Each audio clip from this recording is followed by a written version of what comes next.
Today, I'm going to be teaching you guys how to retire with $5.7 million working minimum wage. It sounds outlandish, but it's actually very possible, and I'm going to go ahead and explain it to you guys in a simple 3-step process. The only caveat is that it really only works for younger people. Early 20s and teens are ideal. Late 20s and early 30s will still work, but you won't get as much of the benefit. Step 1 is get a proven income. Like I clickbaited here, just a minimum wage job will do, but if you could do better, if you have a college degree, if you have some kind of scholarship to get a college degree, some kind of business, and you could do more than minimum wage, I highly would encourage that, because then you can live a more enjoyable life while you're earning this money. I mean, the point of being rich in the first place is to enjoy your wealth, so if you could be rich during those 40 years before you retire, then that would be ideal. But you at least need a minimum wage job, and it needs to be a proven income. AKA, if you have a business like mowing lawns or something like that, you do need to get it licensed and or pay taxes so that you can actually use this income. To do step number 2, start a Roth IRA and put that income in there.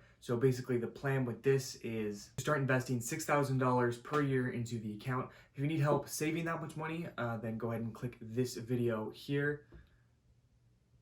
This video up here to see how to save that money. And if you do want to learn ways to make even more money while you're doing this, then this video over here will do just fine.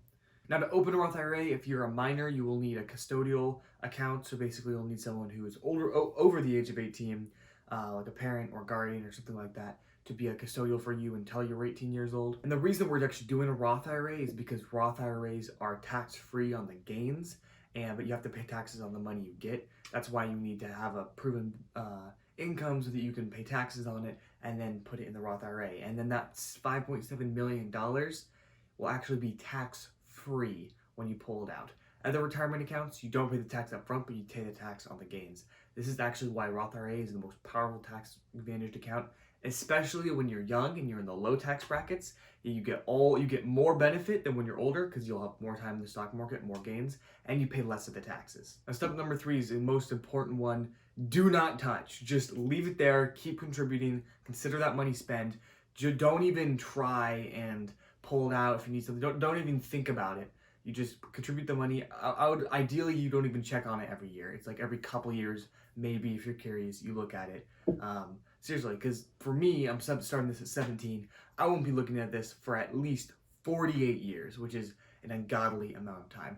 Once you get to about 20 years left until you'd be 65 or you start pulling out, then you got to do some stuff. You got to start moving some of it into bonds and that sort of thing. And I can post another video about what you do then a little later on. But essentially, don't look at it for a very long time, probably until like 10 years before you start needing the money, and then you'll start taking it out in small chunks. Oh, and also what you're doing with the money after it's in the Roth is you're buying a total market fund like the S&P 500 or F7 ROX.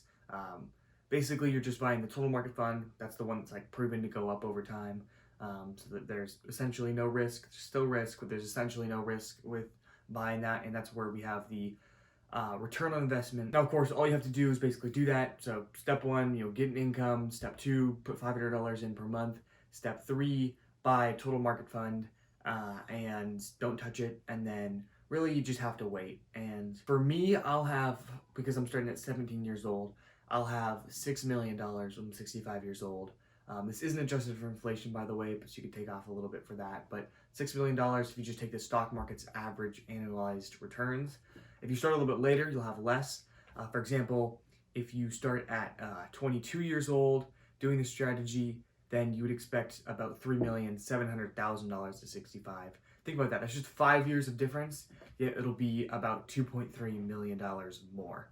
That's something I realized is if I would just wait one more year until I was 18, so I don't have to get the custodial account, I'd actually lose like hundreds of thousands, if not millions of dollars. So I was like, oh yeah, I think I'm gonna do this now. That's why it's so important to start investing now and not later, because every 10 years you'd have to invest twice as much to make it back by the time you retire. If you invest, $5,000 when you're 16, investing $20,000 when you're 26 is gonna be probably about the same difficulty, if not harder, for the same gain. And imagine investing 40 grand when you're 36. That's just like very few people would be able to do that, even at all. So just start investing young. And also imagine this compounding with other retirement accounts. I mean, you can, because a Roth's an individual retirement account, you can't have other IRAs, but you can also have 401ks. So if your job has a 401k and they match a few percent, you could match that and then start increasing, start putting in money into your 401k.